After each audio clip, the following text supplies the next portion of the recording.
Jag skulle säga att jag har blivit förälskad i Gud och det här. Det är lite som en drog som jag jagar liksom. Det är det bästa som finns. Bättre än något som finns här i världen är att vara nära Gud och följa dit han går.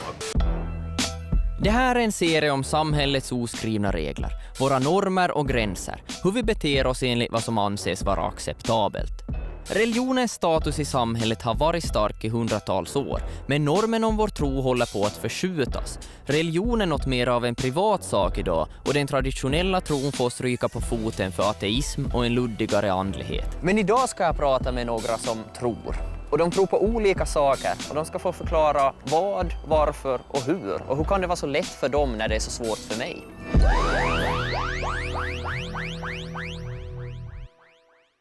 Yoga och jag, vi har absolut ingen relation. Det är bara som aldrig varit närvarande förutom liksom i yttre kanten av mitt Instagramflöde och hos vissa kompisar och så.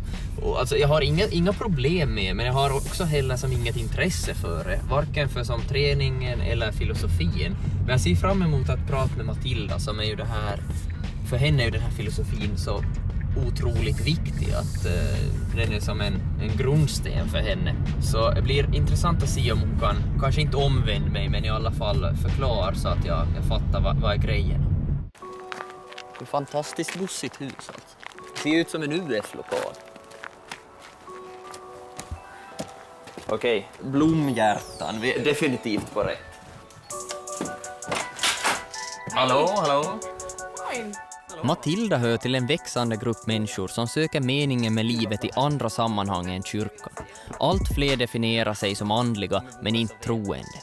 För Matilda är yogans livsfilosofi det allra viktigaste. Men alltså wow, vilket ställe faktiskt. Friden flyttar som in i min själ när man kommer hit.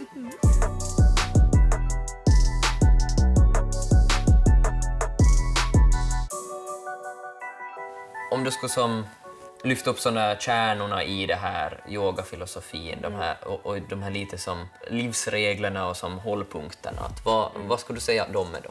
Jag ska våga på att det börjar från stillhet och meditation. Och det är att man vågar vara tyst och sitta med sig själv. Och att kunna leva på ett sånt sätt som man alltid har velat leva. När man är i den där tystnaden så då börjar det komma upp en massa grejer som man inte kanske riktigt har gett utrymme till. Sen det som vi i vår värld eller här i väst kanske mer har börjat fokusera på är rörelsen, asana. Och då utgående från dem så kommer man närmare sig själv. Och när man kombinerar den där stillheten, meditation och asana och levnadssätt och maten och allting så är det då som man börjar leva den där yogan egentligen. Alltså det är en jättebra sak att tänka på de frågorna tror jag, för att jag till exempel som inte anser mig som var troende och så, eller följer som någon annan andlighet, så inte vet jag om jag undviker de frågorna, men jag tar minst inte tag i dem. Att det är säkert någonting man borde göra.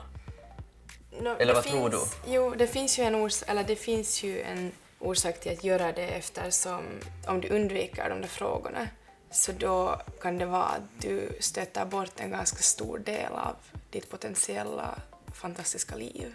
När yoga har blivit som så stort och trendigt och att det dyker upp i Instagramflöden och det är som perfekta sandstränder och allt det här. Vad har du för tankar kring när det har blivit som en trend av det? Å ena sidan så är det ju bra för att det betyder att flera eller mer och mer människor utövar det och kanske förhoppningsvis lever lite mera på ett yogiskt sätt.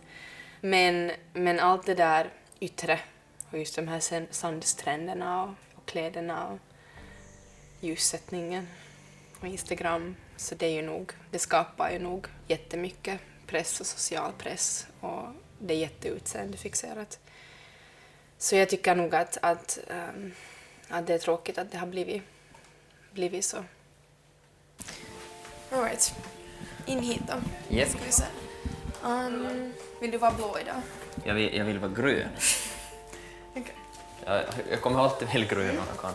Måste man vara barfota så känns det ju. Barfota ska vi vara. Yeah.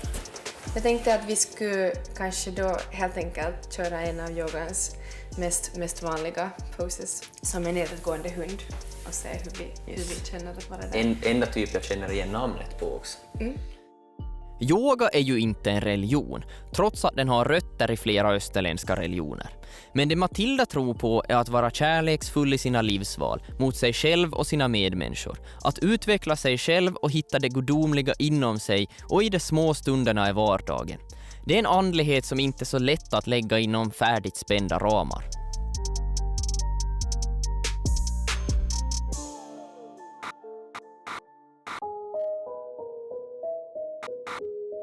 Vi har ju alla en anknytning på sätt eller annat till religion. Vi har valt den eller valt bort den. Men vad är det egentligen?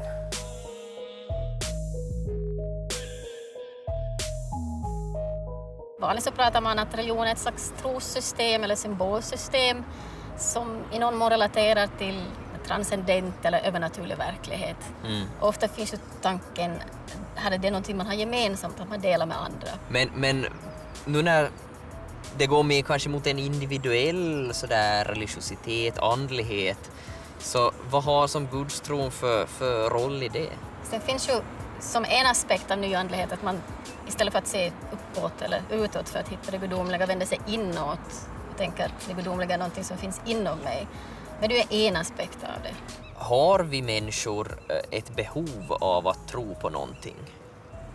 Vi har väl ett behov av mening, att känna att saker är meningsfullt. Men det tacksamma med religion är ju ofta att de har väldigt konkreta svar på många slags frågor. De kan ge förklaringar till död och lidande och svara på frågor som inte alltid är så lätt att få ett svar på. Är det en orsak för folk att de är troende, att de vill ha som åtminstone en karta att följa? Det kan säkert vara för vissa, men att det finns ju många orsaker till att vara religion. Folk får så många olika saker ut av religion. Det kan också handla om gemenskap, att man får liksom det här sammanhanget, känna att man är en del av ett sammanhang. Det kanske inte alltid handlar om de här lärorna utan att komma tillsammans. Tro är väl aldrig lätt. Jag tänker mig att vissa har kanske en större benägenhet och en fallenhet för det. Det känns naturligt för dem. Jag är kanske inte en av dem. Jag kan inte se mig själv ge mitt liv åt att följa en viss lära eller en viss gud. Och bara den här övertygelsen känns som så främmande. Att någonting är så här stensäkert att ja, men Herren har sagt det här och så är det. Att jag aldrig haft den säkerheten och jag tvivlar alltid på absoluta sanningar och folk som säger sig ha sanningar. Vi lever i en tid när det finns en stor skepsis mot religion och troende. Att aktivt välja att vara en del av en traditionell kyrka är på ett sätt normbrytande. 70% av finländarna hör till kyrkan, men ändå känns som att man är lite udda om man tror på riktigt. Att åtminstone i min lilla bubbla så är det som inte någonting jag stöter på så ofta längre. Och hur är det egentligen att tro 2019? Att det måste ju vara lite utmanande ibland, tänker jag. Oj, hejsan. Ja, äntligen träffas vi. Faktiskt, vad lång du är. Känner mig extremt kort idag.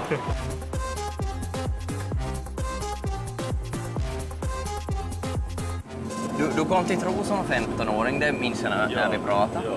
Men var var det här hände? Det var helt här vid Neiden, alltså här vid, ungefär här vid stationen. Det är en bra story, en kille kom och talade med mig och det förvandlade hela mitt liv. Okej. Men jag tänker den här platsen är så rörig och sådär, att finner man som Guds frid här mitt i allt. Ja, alltså de flesta säger ju att de hittar frid i naturen eller sådär liksom, känner Gud, men jag tror att då när Gud faktiskt vill nå en människa så kan han göra det helt var som helst. Så.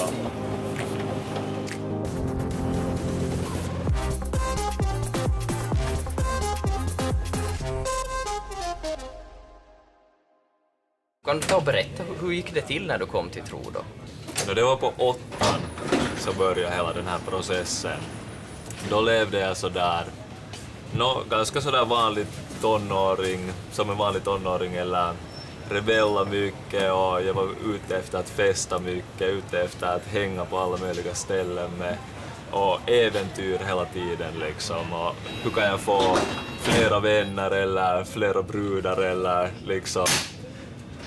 Och det tillfredsställde mig till en början. Men sen vid något skede så började jag märka att fast jag hade jätteroligt så sen när jag kom typ hem på kvällen fast så, och när allt stannade upp så då var det som en sån jättestor tomhet inuti. Så jag började fråga olika vuxna att vad är livets mening och alla sa något att du måste hitta den där meningen själv eller du måste skapa din egen mening. Eller så här klyschat, du vet. Sen var jag en dag just där på Station som det kallas med en kompis, vi var på väg att fira kvällen och så vi började tala om livets mening då igen och vi talade kanske i en timme med den här polaren och till slut så kom 2 killar kom fram till oss och Hey guys, do you want to know the meaning of life? Och jag var sådär, wow! Sådär. Jag minns inte så mycket vad han sa, jag minns mest den här känslan. Ungefär sa han bara att jag levde så här likadan livsstil som du hade men så började jag följa Gud och det är det coolaste jag någonsin har gjort. Och medan han pratade så var det sådär som jag började känna något sådär ljus, sådär värme, frid, kärlek som bara kom liksom över mig. Så det är helt övernaturligt. Jag bara talade med någon random kille på gatan. Och vi talade kanske 5 minuter och sen stack han. Men den där känslan hölls kvar i 4 timmar. Det känns som för mig som man måste verkligen vilja det själv och som fatta ett sorts medvetet beslut att är det här jag kör på. Men upplevde du det så? Vid något skede måste jag nog ta ett jättekonkret beslut. Att kör jag ut på den här kyrkan så då måste jag glömma att vara sådär famous på alla fester. Att jag kan inte göra liksom båda samtidigt. Då är det ju inte äkta. Eller man måste välja någon där.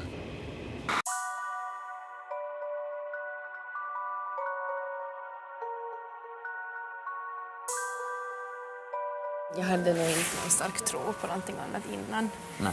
Och mitt förhållande med yoga började när jag var väldigt ung och då handlade det mest om den fysiska biten. Att få någonting fysiskt ut av det helt enkelt. Och sen kom det här andliga med när jag var mycket äldre. Men har du några vissa tillfällen då det som har varit alltså yogan har varit som viktig, extremt viktig, någon händelse som har varit kanske avgörande att du har haft den att falla tillbaks på? Yogan har ju alltid varit där som en stötdämpare. Ja. Och som jag sa tidigare så allt vad vi gör egentligen på mattan är som att förbereda oss för att sen fungera logiskt och samlat och fiffigt sen när det blir lite mer turbulens. Exakt.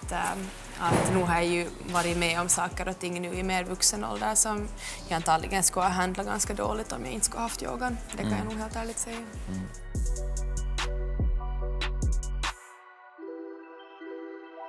Men här tänkte jag på att tro, är det lätt för dig? Att det här att ge dig in i det här till fullo, som att yogas filosofi, kommer den lätt till dig? Att tvivlar du någonsin på den?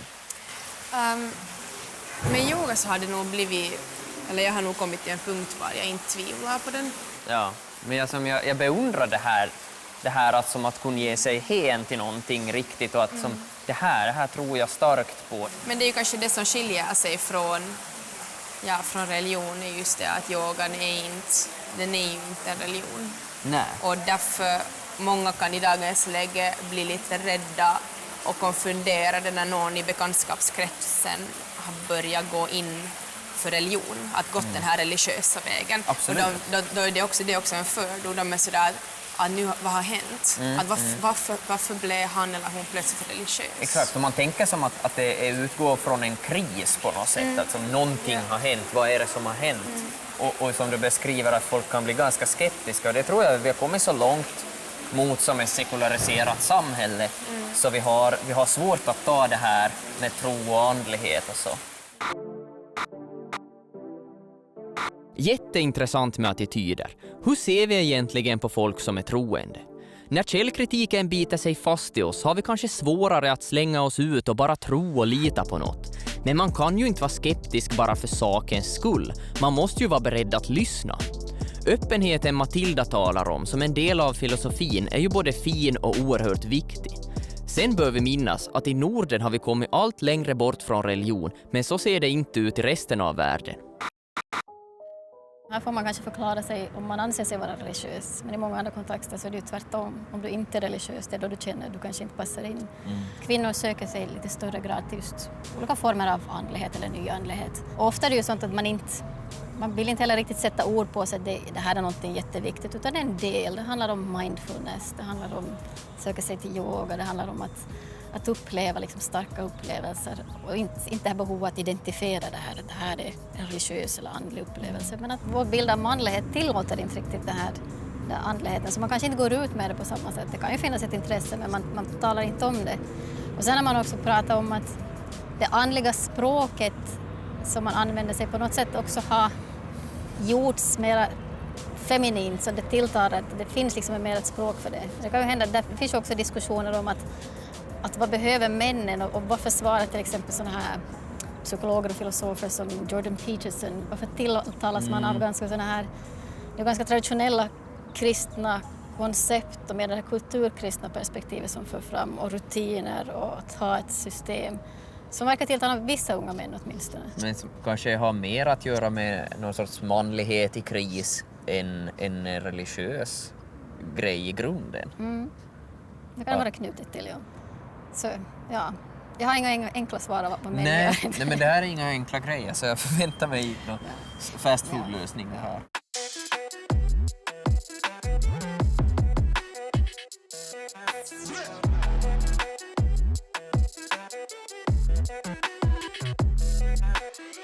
Jag tänker jättemycket kring det här med om huruvida det är lätt eller svårt att tro. Och för mig personligen så tycker jag det är otroligt svårt. Alltså att jag får inte öppna den dörren där den här riktigt hängivna tron finns. Nu har du ju öppnat den och allting, men är det svårt att tvivla då, eller är det svårt att hålla fast vid tron, eller är det enkelt? Det blir nog lättare ju längre man går, skulle jag säga. Att ju längre jag lever så desto mer så där bevis samlar jag på mig. Jättesällan tvivlar jag nog nu för tiden. Ja. Jag är nog ganska så där säker på vad jag tror mig veta. Ja, det är ju bra. Men ja, det finns många röster som hånar det här med att tro, så att våga liksom stå upp mot dem och så där. Våga vara sig själv och köra sitt race trots det. Just det här upplever jag också, att det finns en sån lite som negativ klang kring tro. Och absolut. kanske framförallt kring så här traditionell tro. Hur upplever du den biten? Nu är det ju alltid en sån här viss liksom stereotyp som man måste kämpa emot. Att om man introduceras som troende så man måste alltid liksom fighta för att visa att att jag är en individ och det här stereotypen är inte sann på mig och liksom på det sättet. Att det finns vissa förväntningar som alltid läggs på en. Vilka förväntningar tänker du då? Vad ska jag nu säga? Att man är jättetråkig. Att man är sådär lite stel och att man kan inte ha roligt och sådär. Kanske att man är en tråkig människa bara. Det är ganska... Ja, alltså nu finns det kanske att man förväntar sig en viss torrhet. Ja. Och jag känner att jag kan ibland akta mig. Att som, till exempel, jag svär för mycket, det gör jag överlag. Men så fort jag är med någon som jag vet är troende så försöker jag sänka mängden svordomar, för det har man lärt sig. Det där är klassiskt. Och kanske du reagerar på att folk är sådär, vad sa... Jo, att man som ångrar sig eller så. Ja, min pappa brukar vara sådär, oj hell, eiku anteeksi, ei saa kiroilla. Okay. Ja, absolut. Ladda ner den nu. Hej, Ganenonisse. Om man tar en titt på statistiken så syns det ju att normen faktiskt har ändrat. 1950, för snart 70 år sedan, så var det bara just under 3% som inte hörde till kyrkan. Samma siffra idag är 27,5% och det är alltså folk som inte hör till något kyrkligt samfund whatsoever. Och det här tycker jag inte alls är något konstigt, att kyrkans grepp om samhället så blir ju lösare för varje år som går. När jag gick i lågstadiet till exempel, så då bad vi ju bordsbön så gott som varje dag före maten, och religionsundervisningen, det var ju i princip bibelstudier. Och man tänker mina föräldrar ännu, så när de var små så fick de ju inte ens gå ut på långfredagen, medan för mig och många andra så är ju långfredagen bara en fredag bland alla andra. Så vem vet hur det ser ut om några år? Blir det svårare än någonsin då, på grund av tron? Jag känner att jag har ändå en viss standard på mig själv och en viss förväntning på mig själv som jag vill leva upp till. Man tänker man ju alltid att man ska bli en bättre människa, men jag tror på något sätt att när man aktivt är troende, att man ägnar lite mer energi åt att fundera på det. Men jag tror inte däremot på det här att religion och det att det är som enda grunden, att utan det skulle vi inte ha någon moral. Att det tror jag inte egentligen på. Det har ju förstås format vår uppfattning om moral och vad som är rätt och fel. Det är ju jätteformat i väst, framförallt då de här stora religionerna. Det är svårt att tänka sig hur det skulle vara utan dem och deras regler och så, men inte tror jag att det skulle vara som anarki heller inte. Jag tror också på att varje människa har moral, oavsett om man är troende eller inte. Liksom. Till och med fängelsekillar kan ha någon viss moralisk kod som de följer, men varifrån får du de där moraliska inflytanden personligen? Så då tror jag ju, majoriteten kommer ju som från bara som vanlig uppfostran. Och sen då i förlängningen kommer ju som vad vi ser som en god uppfostran i vårt samhälle, så är ju jättebesläktad då med kristendomen som principer och så. Sant.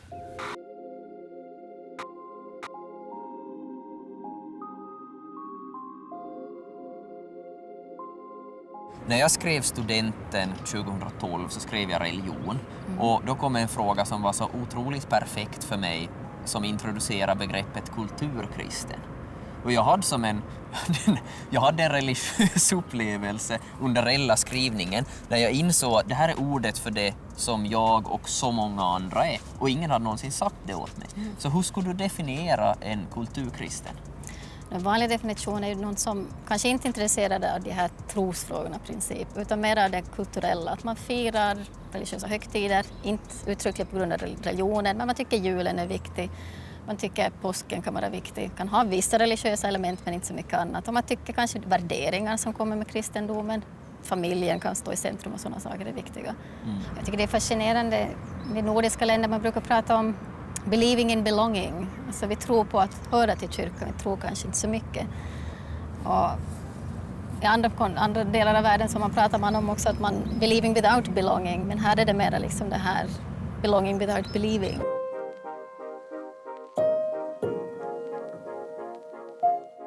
Det som jag tycker är kul är att vi båda är med i kyrkan. Sen vi har blivit döpta, vi har konfirmerat och så allting. Du sa till och med att du har en ring på dig som du har fått när du blev konfirmerad. Men det här, ingen av oss definierar oss ändå som troende på det sättet. Varför är vi fortfarande med? I dagens läge så gör de ju mycket mer än det att de bara existerar som hus. Eller präster eller vigar folk. Liksom. Jag tror också det är därför. Alltså, man vill ju lite ha det här traditionella. Jag tänker om jag vill gifta mig i kyrkan, då skulle ju farmor skulle kunna bli sur om man som inte skulle gifta sig i kyrkan. Men vill du gifta dig i kyrkan då? Nej, jag tror inte.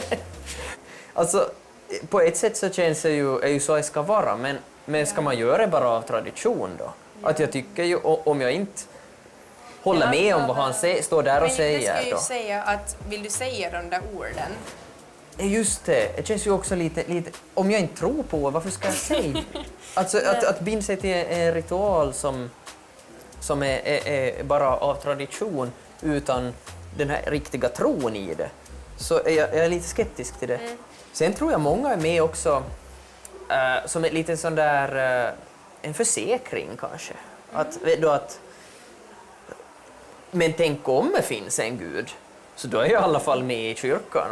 Att det kan ju inte vara till min nackdel sen då, om det finns himmel och helvete. Om det är någonting jag har lärt mig så är det att förståelsen är kanske det allra viktigaste. Att vi har alla olika mål och mening i livet och vi söker det på olika sätt och hittar det på helt olika sätt. Men när vi pratar med varandra om det och förstår och vill förstå varandra så blir vi så mycket mer smarta och empatiska. Så det är absolut värt att ta den diskussionen.